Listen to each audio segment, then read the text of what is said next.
जवनिया, जीवन के जंजाल नाही तो बनी है जवनिया, जीवन के जंजाल नाही तो बनी है जवनिया, जीवन के जंजाल नाही तो बनी है जवनिया।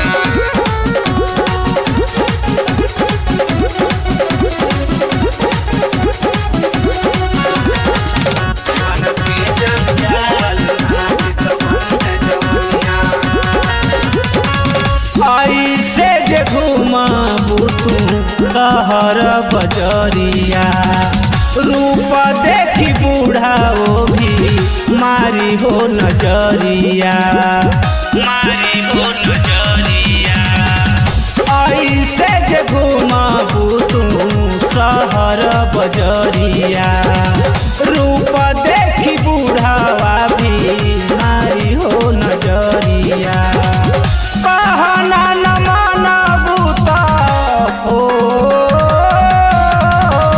कहना न मानबू तो करबू बवाल, एक दिन होई रे जिंदगिया, जीवन के जंजाल, एक दिन होई रे जवनिया, जीवन के जंजाल, एक दिन होई रे जवनिया, जीवन के जंजाल, एक दिन होई रे जवनिया।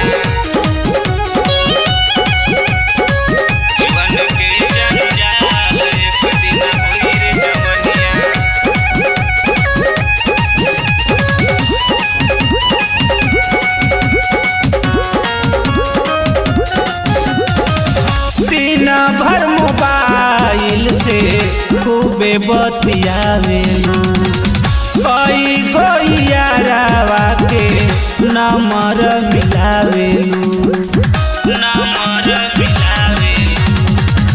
दिन भर मोबाइल से खूब बतियावेलू, कई गो यारावा के नंबर मिलावेलू।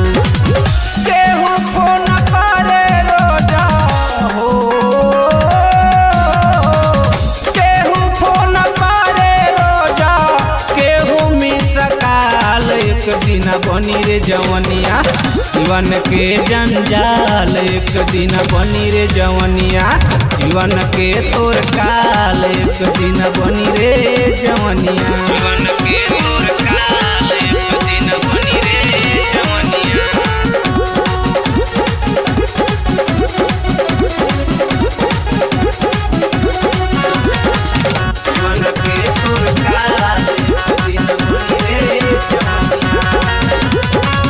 शंकर रमेश तोहरो झाँकेले जवानिया, दाया विकास के पक गइल पानिया, पक गइल पानिया। शंकर रमेश तोहर झाँकेले जवानिया, दाया विकास के पक गइल पानिया। एही से दिनेश भी हो, एही से दिनेश भी हो गइल बेहाल, एक दिन बनी रे जवनिया, जीवन के जंजाल, एक दिन बनी रे जवनिया, जीवन के जंजाल, एक दिन बनी रे जवनिया।